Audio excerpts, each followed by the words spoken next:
KaraokeBooks. Mansfield Park. Written by Jane Austen. Audiobook. Chapter 38. The novelty of traveling and the happiness of being with William soon produced their natural effect on Fanny's spirits. When Mansfield Park was fairly left behind, and by the time their first stage was ended, and they were to quit Sir Thomas's carriage, she was able to take leave of the old coachman, and send back proper messages, with cheerful looks. Of pleasant talk between the brother and sister there was no end. Everything supplied an amusement to the high glee of William's mind, and he was full of frolic and joke, in the intervals of their higher-toned subjects, all of which ended, if they did not begin, in praise of the thrush, conjectures how she would be employed, schemes for an action which some superior force, which, supposing the first lieutenant out of the way, and William was not always merciful to the first lieutenant, was to give himself the next step as soon as possible, or speculations upon prize money, which was to be generously distributed at home, with only the reservation of enough to make the little cottage comfortable, in which he and Fanny were to pass all their middle and latter life together. Fanny's immediate concerns, as far as they involved Mr. Crawford, made no part of their conversation. William knew what had passed, and from his heart, lamented that his sister's feelings should be so cold towards a man whom he must consider as the first of human characters, but he was of an age to be all for love, and therefore unable to blame, and knowing her wish on the subject, he would not distress her by the slightest allusion. She had reason to suppose herself not yet forgotten by Mr. Crawford. She had heard repeatedly from his sister within the 3 weeks which had passed since their leaving Mansfield, and in each letter there had been a few lines from himself, warm and determined like his speeches. It was a correspondence which Fanny found quite as unpleasant as she had feared. Miss Crawford's style of writing, lively and affectionate, was itself an evil, independent of what she was thus forced into reading from the brother's pen, for Edmund would never rest till she had read the chief of the letter to him, and then she had to listen to his admiration of her language, and the warmth of her attachments. There had, in fact, been so much of message, of allusion, of recollection, so much of Mansfield in every letter, that Fanny could not but suppose it meant for him to hear, and to find herself forced into a purpose of that kind, compelled into a correspondence which was bringing her the addresses of the man she did not love, and obliging her to administer to the adverse passion of the man she did, was cruelly mortifying.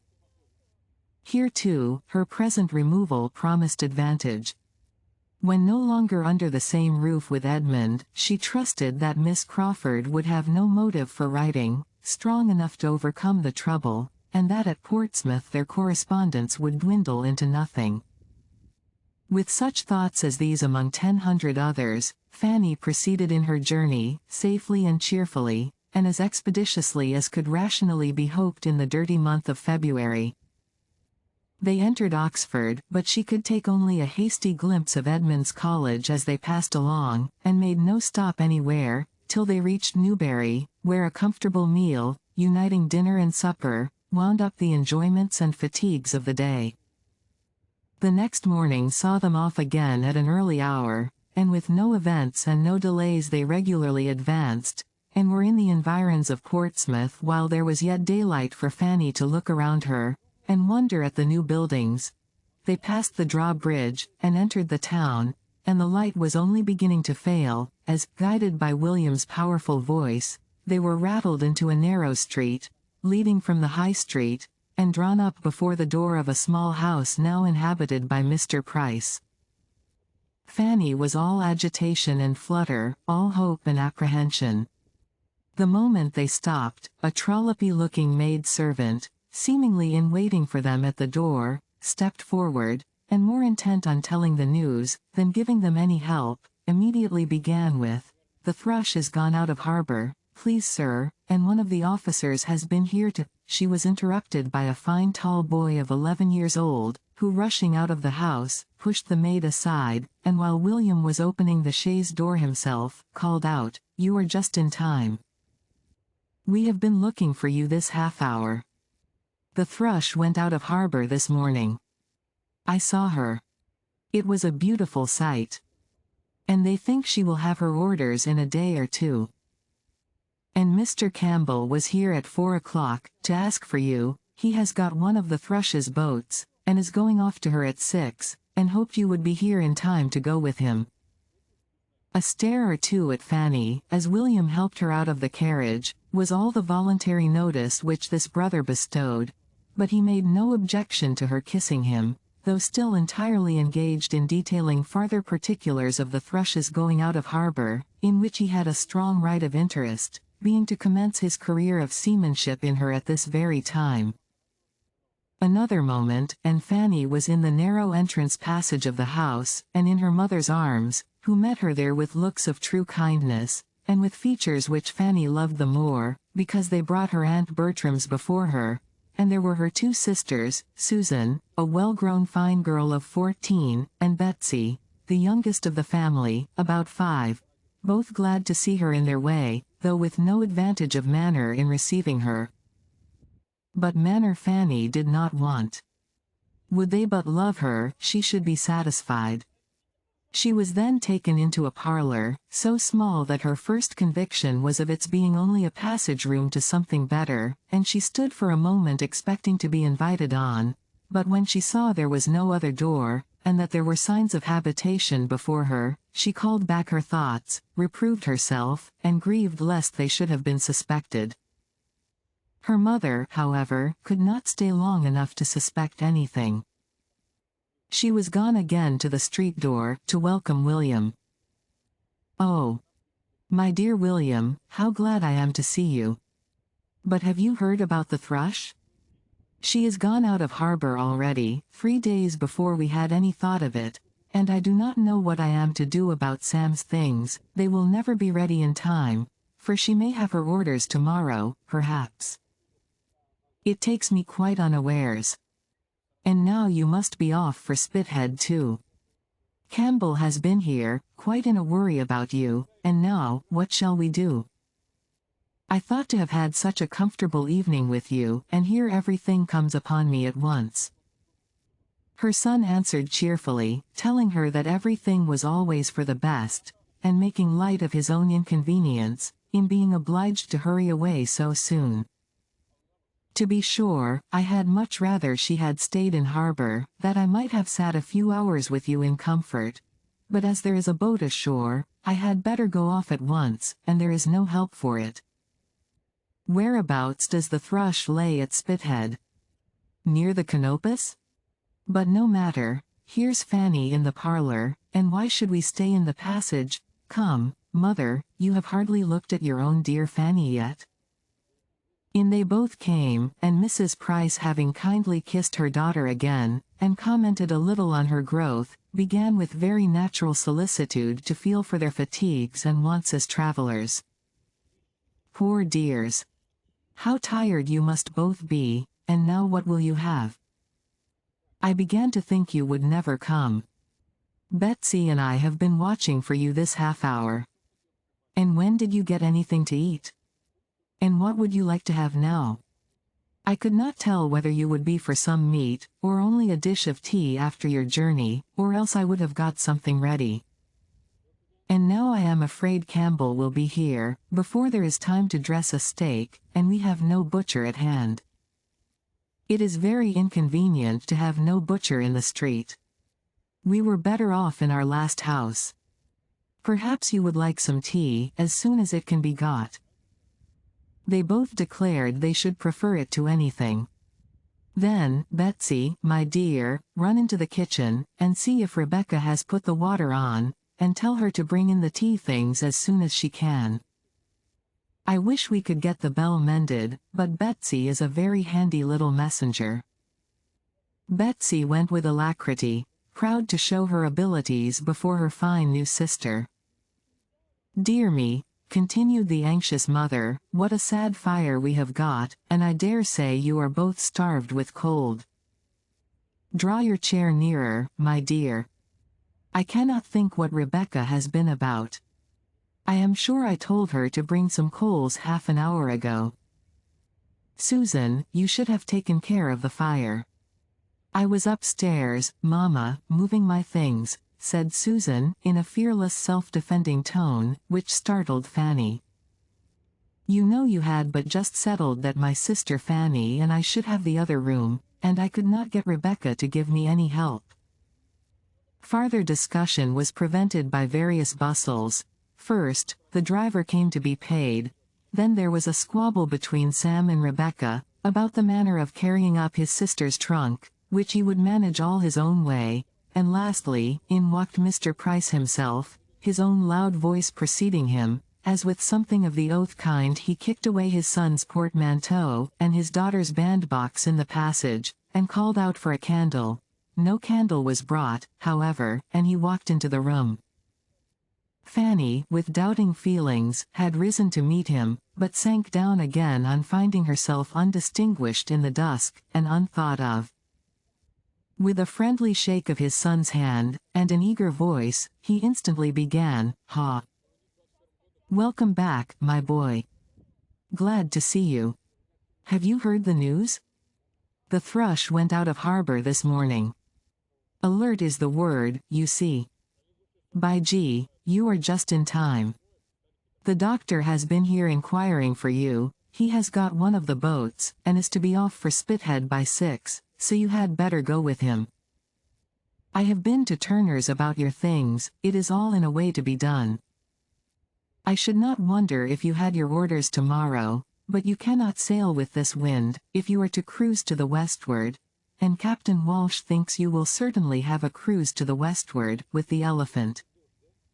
By G, I wish you may.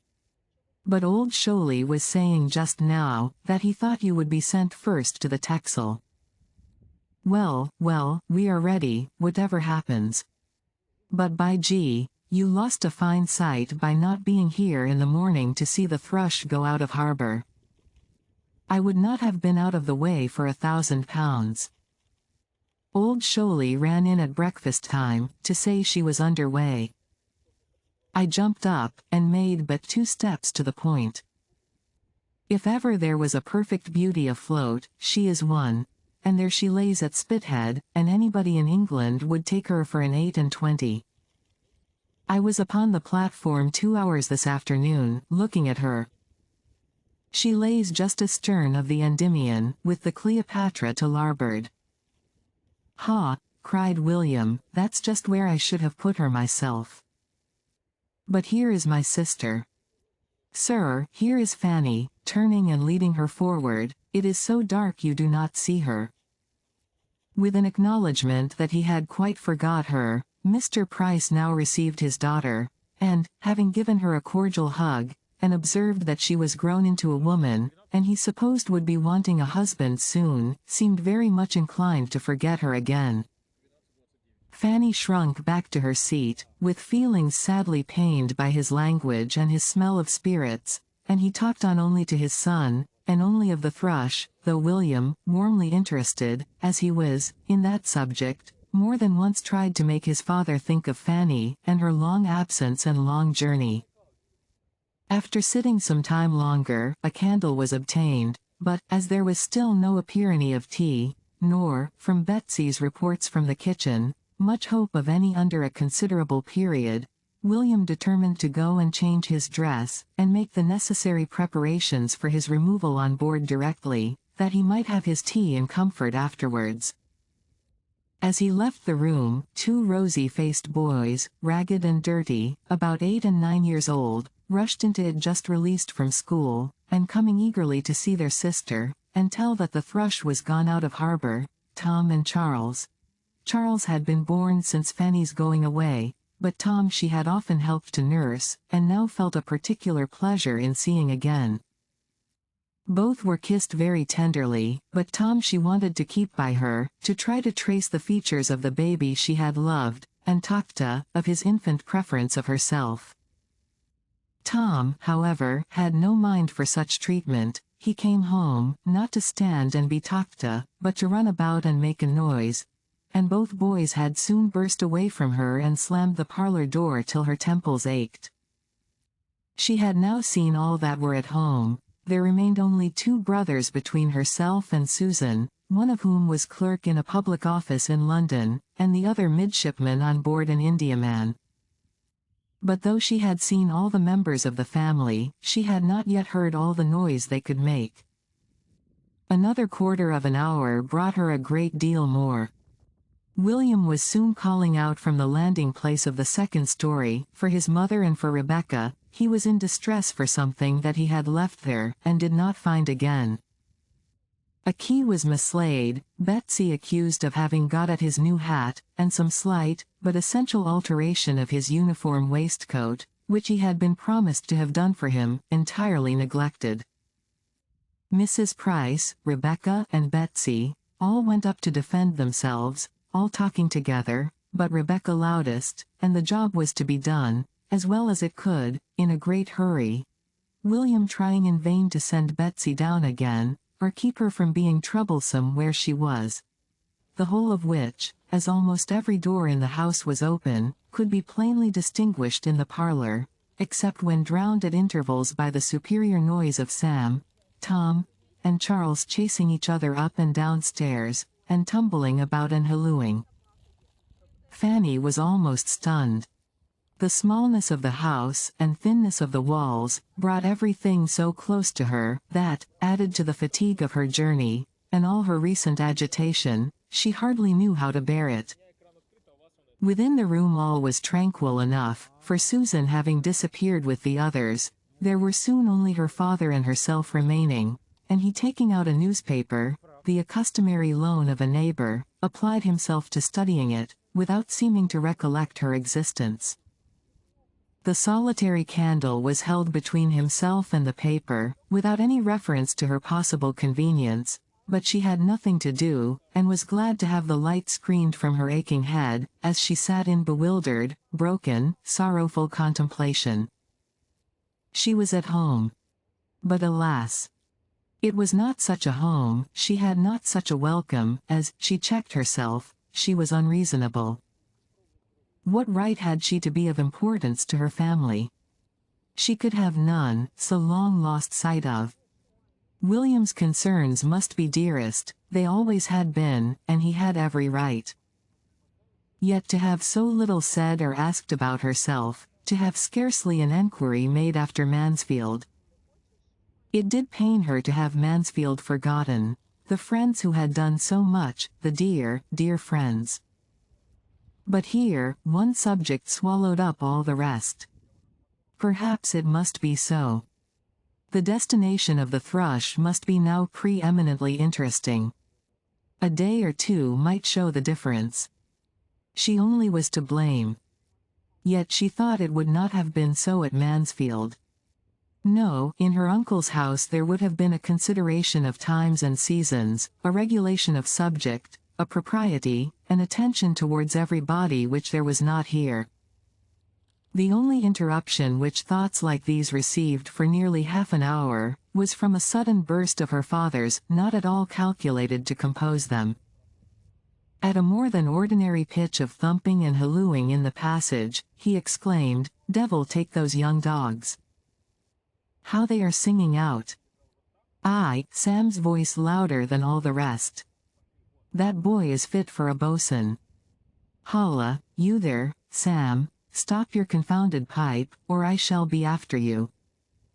This threat was so palpably disregarded, that though within 5 minutes afterwards the 3 boys all burst into the room together and sat down, Fanny could not consider it as a proof of anything more than their being for the time thoroughly fagged, which their hot faces and panting breaths seemed to prove, especially as they were still kicking each other's shins, and hallooing out at sudden starts immediately under their father's eye. The next opening of the door brought something more welcome. It was for the tea things, which she had begun almost to despair of seeing that evening.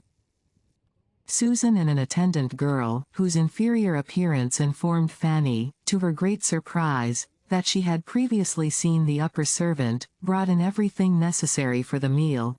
Susan looking as she put the kettle on the fire and glanced at her sister, as if divided between the agreeable triumph of showing her activity and usefulness, and the dread of being thought to demean herself by such an office.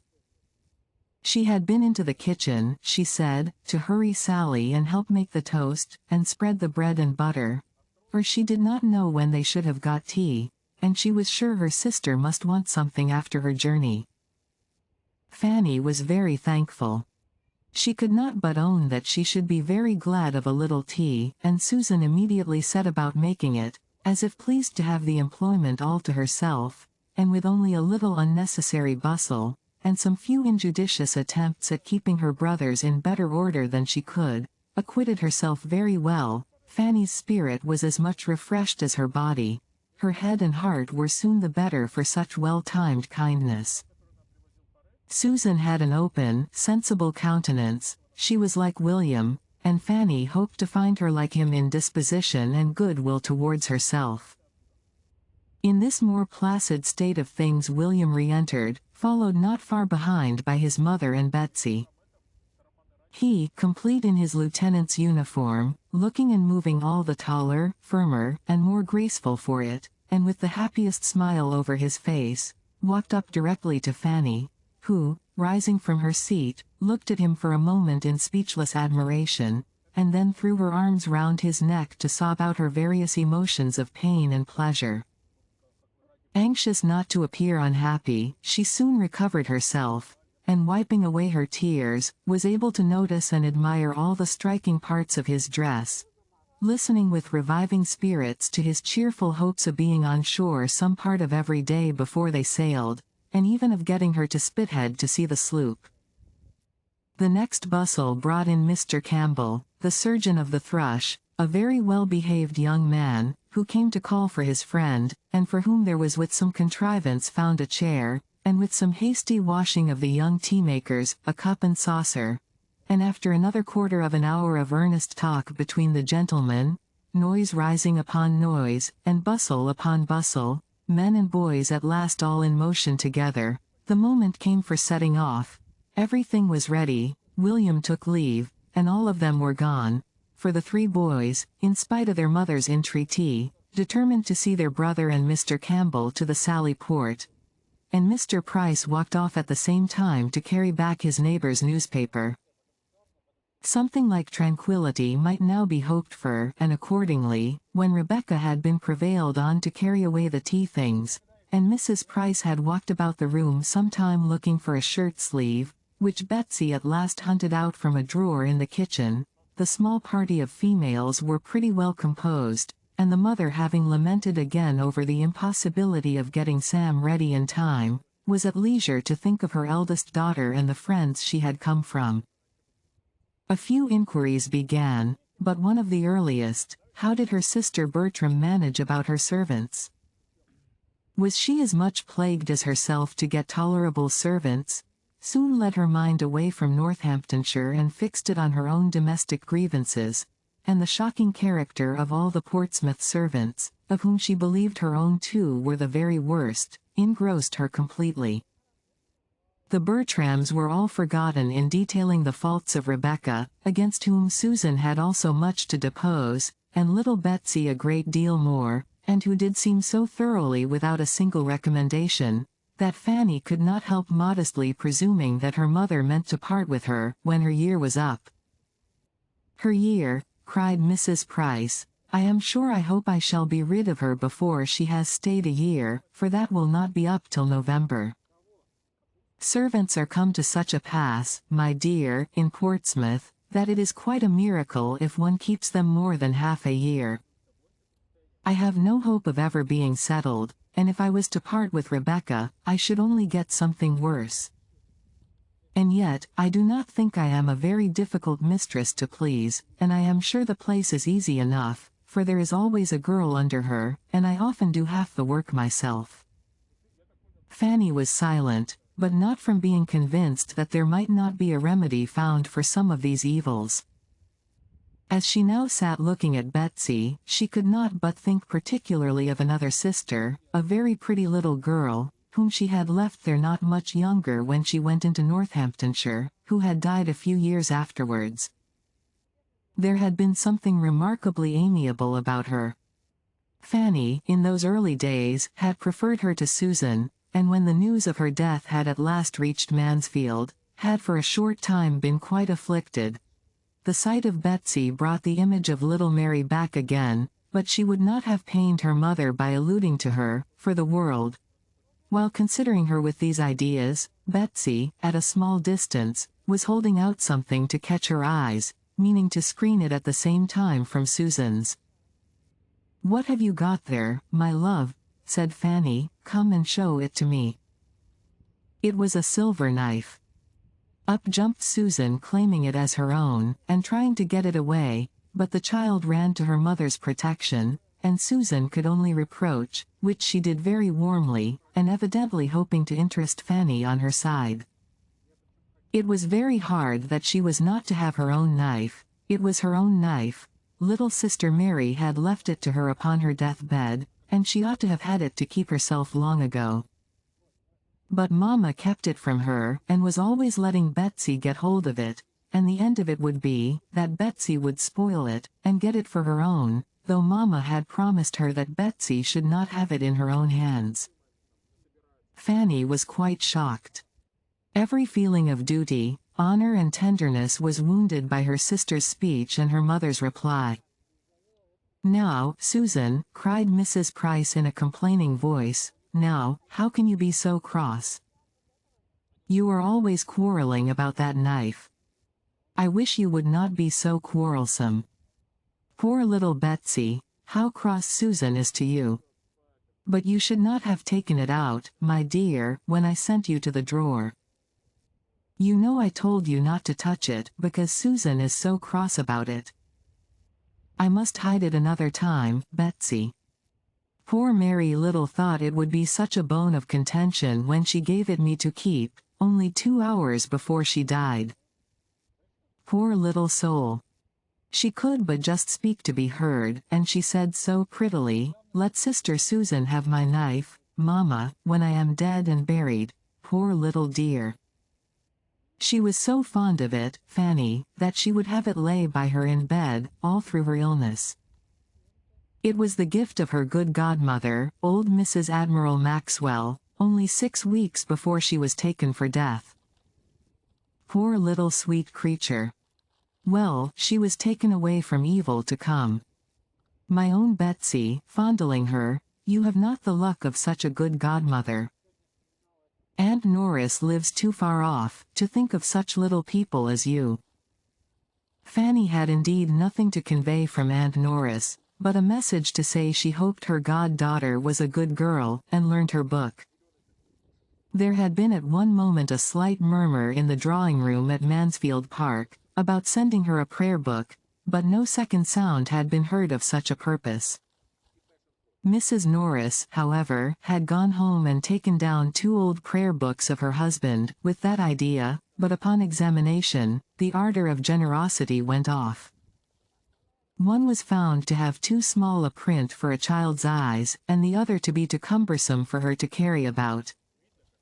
Fanny, fatigued and fatigued again, was thankful to accept the first invitation of going to bed, and before Betsy had finished her cry at being allowed to sit up only 1 hour extraordinary in honor of sister, she was off, leaving all below in confusion and noise again, the boys begging for toasted cheese, her father calling out for his rum and water, and Rebecca never where she ought to be. There was nothing to raise her spirits in the confined and scantily furnished chamber that she was to share with Susan. The smallness of the rooms above and below indeed, and the narrowness of the passage and staircase, struck her beyond her imagination. She soon learnt to think with respect of her own little attic at Mansfield Park, in that house reckoned too small for anybody's comfort. If you liked what you heard, please subscribe to the channel.